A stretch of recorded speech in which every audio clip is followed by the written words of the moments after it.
Mən Günay müəllim, MİQ və sertifikasiyaya hazırlaşan texnologiya müəllimlərinə dəstək məqsədi ilə texnologiya 6-cı sinif dərslikdən insan həyatında qida məhsulları mövzusuna uyğun olaraq tərtib etdiyim bu cədvəl üzərində geniş video izah çəkəcəm.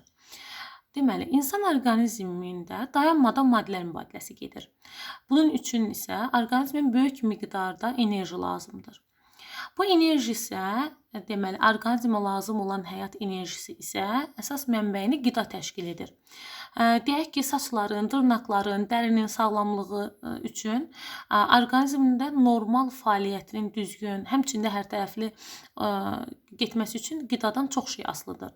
Normal qidalanmayan orqanizm lazım olan maddələri almır, getdikcə insanın immuniteti azalır, səhhəti pisləşməyə başlayır. Bu zaman isə yaz yorğunluğu kimi hallar baş verir, dişlərin karies, daha sonra tez-tez soyuq dəymə, qan azlığı halları müşahidə olunur. Ümumiyyətlə, qida məhsullarına biz nəzər salsaq, qida məhsullarına zülallar, daha sonra yağlar, karbohidratlar, vitaminlər, mineral maddələr və su aiddir.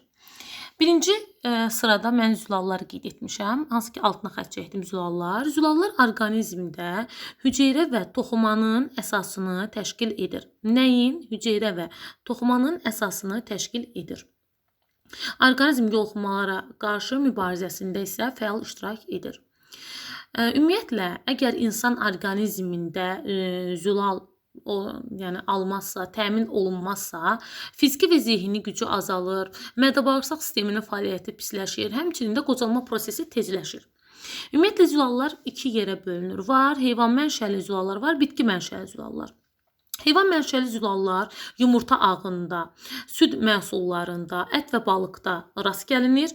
Bitki mənşəlində isə göbələkdir, qoz, fındıq, şabalıd, paxlalı bitkilərin toxumlarında rast gəlinir. Digər qidalı məhsullara aiddir yağlar. Yağlar orqanizmin əsas enerji mənbəyidir. Hüceyrələrin tərkibinə daxildir. Orqanizm maddələr mübadiləsində fəal iştirak edir. Hansı ki, orqanizmdə hüceyrə və toxumanın əsasını təşkil edir zülallar, yağlarda isə hüceyrənin tərkibinə daxildir. Yəni, bu iki nüansa diqqət yetirmək lazımdır. Zülallar orqanizmdə hüceyrə və toxumanın əsasını təşkil edir. Yağlar isə orqanizmin əsas enerji mənbəyidir, hüceyrələrin tərkibinə daxildir.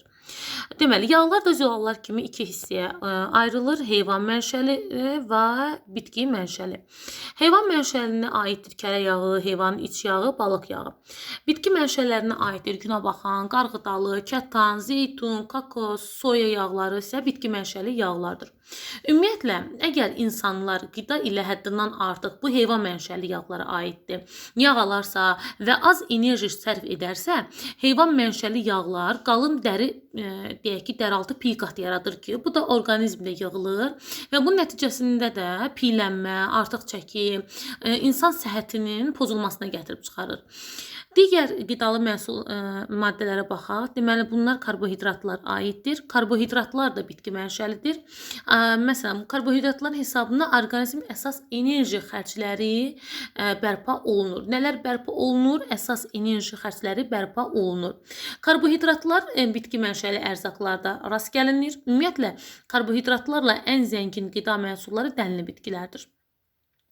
Karbohidratların çaşmamazlığı zamanı orqanizm zəifləyir, halsızlıq, baş gicəllənmə, tez-tez aclıq halları baş verir.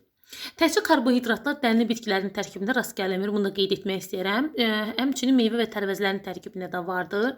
Məsələn, bu karbohidratlar çox xeyirli hesab olunur. Hansı ki, bu meyvə və tərəvəzin tərkibində olan karbohidratlar. Məsələn, digər dənli bitkilərin tərkibində olan karbohidratlar enerji xərclərini bərpa edirdisə, burada isə artıq həmən bu meyvə və tərəvəzin tərkibində olan bağırsaqdakı həzm prosesində iştirak edir. Enerji mənbəyi deyildir. Sadəcə olaraq bağırsağın işini tənzimləyir, toxluq hissi yaradır. Digər isə vitaminlərə diqqət edək. İnsan orqanizmdə yaranmır, enerji mənbəyi deyil, amma sağlamlıq üçün olduqca vacibdir. Bildiyimiz üzrə insan orqanizmində yaranmır, enerji mənbəyi. Bu qida vasitəsilə biz vitaminləri qəbul edirik. Lakin elə orqanizmdə vardır ki, vitaminlər qida vasitəsilə təmin olunmur. Bu zaman satışda həb və inyeksiya şəklində olan, istehsal edilən vitaminlərdən də istifadə etmək mümkündür. Digəri isə C vitaminidir ki, bu C vitamini yoluxmalara qarşı müqaviməti artırır. Soyuq dəymə zamanı qəbul edilir. Ümumiyyətlə C vitamininin əsas deməli mənbəyi təzə tərəvəzdir. Daha sonra meyvə, gilə meyvə, itburnu, şirin bibər, qara qarağac, sitrus meyvələri, hətta turşuya qoyulmuş kələmin tərkibi C vitamini ilə olduqca zəngindir. İndi isə A vitamininə nəzər yetirək. A vitamini dərinin sağlamlığında istifadə olunur. A vitamini əsasən çay tikanı, yer kökü, şirin bibər, narınc və qırmızı meyvələrin tərkibində olur. Bitki mənşəli ərzaqlarda da həmçinin olur. Qeyd etmək istəyirəm ki, bayaq C vitaminində dedim ki, şirin bibər o adı hallandı və A vitaminində də şirin bibərin adı hallandı. Deməli, bu ikisini sizi çaşdıra bilər testlər zamanı. Burada diqqətli olmaq lazımdır. Ümumiyyətlə, A vitamini dərinin sağlamlığında çox böyük rol oynayır.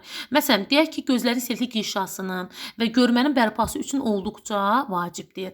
A vitamini orqanizm yoluxmalara qarşı müqavimətini artırır. C vitamini də yoluxmalara qarşı müqavimətini artırır. Bax, bu nüansı da diqqət yetirmək lazımdır. Dəridən əgər söhbət gedirsə, bu A vitamini, deməli bu vitamin A vitaminidir. Buna diqqətli olmaq lazımdır. A vitamini qeyd etmək istəyirəm ki, məsələn, gözün seltik inşasıdır, daha sonra dəri qabıq verirsə, deməli, bu orqanizmimiz bizə A vitamini çatışmamazlığının siqnalını verir. Həmçinin A vitamini ən çox böyüyən orqanizm üçün daha çox gərəklidir. Yenə qeyd etmək istəyirəm, A vitamini çay tikanıdır, yer köküdür, şirin bibərdir, baş şirin bibər, narınc və qırmızı meyvələrin tərkibində olur. Bitki mənşəli ərzaqların tərkibində rast gəlinir. Deməli, digər vitaminimiz isə D vitaminidir. Sümüklərin sağlamlığı üçün lazımdır. D vitamini günəşdən günəş şüaları altında yaranır. Bundan əlavə isə D vitamini biz qida vasitəsilə də qəbul edə bilərik. Deməli, yağlı balığın bütün növlərində qaraciyər, kürü, yumurta və hətta südün tərkibi D vitamini ilə olduqca zəngindir. Keçən E vitamininə. E vitamində əzələnin möhkəmlənməsi, dərinin normal vəziyyəti üçün lazımdır. Deməli, A vitaminində də dəri keçdi. Deməli, E vitaminində də dəri keçdi. A vitaminində əgər dəri qabıq verərsə, dəri qabıq verməyə başlarsa, testlərdə əgər belə bir sual düşərsə, dəri qabıq verməyə başlarsa, burada deməli A vitaminindən söhbət gedir, A vitamini nəzərdə tutulur. Dərinin normal vəziyyəti üçün isə, yəni əzələ möhkəmlənməsi, dərin normal vəziyyəti əgər söhbət edilirsə, deməli burada E vitamini ilə söhbət gedir. Yenə qeyd etmək istəyirəm ki, ən çox E vitamini bitki mənşəli ərzaqların tərkibində rast gəlinir. Digər isə B vitaminidir ki, bu da karbohidratların həzmini tənzimləyir, qan damar, mədə, bağırsaq, sinir sisteminin işinə təsir edir. B vitamini dənli və paxlalı bitkilərin tərkibində B vitamini ilə olduqca zəngindir. Ümumiyyətlə, B vitamini, burada mən qeyd etmişəm ki, isti emal zamanı tərkibindən 20-40%-ni itirir. Yəni, B vitamini ilə zəngin olan bitkilərdə istifadə edərkən diqqətli olmaq lazımdır. Bir çox dənli və paxlalı bitkilərin tərkibi B vitamini olduqca zəngindir.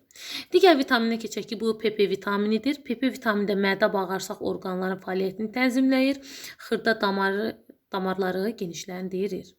Ət məhsulları və dənli bitkilərin tərkibindədir. Deməli, bu soyuq halda heç bir dəyişiklik baş vermir tərkibində, lakin isti emal zamanı o da B qrupu vitaminlər kimi 15-30%-ni itirir. Ən çox itirir, deməli, B vitamini ki, hansı ki 20-40%-dir.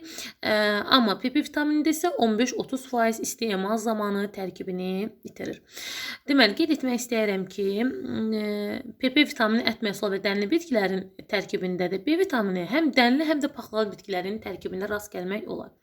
Digər nəzər yetirək, bu mineral maddələrdir. Mineral maddələr orqanizm müqavimətini artırır.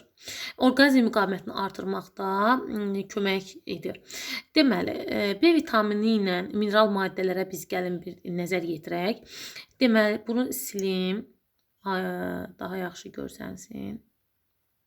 daha yaxşı görsənsin. Aha, baxın B vitamininə nəzər yetirək. Deyir ki, karbohidratların həzmini tənzimləyir, qan, damar, mədə, bağırsaq, sinir sisteminin işinə təsir edir. Mineral maddələrə baxaq. Burada da deyir sinir, qan, damar, mədə, bağırsaq sisteminin işini təmin edir.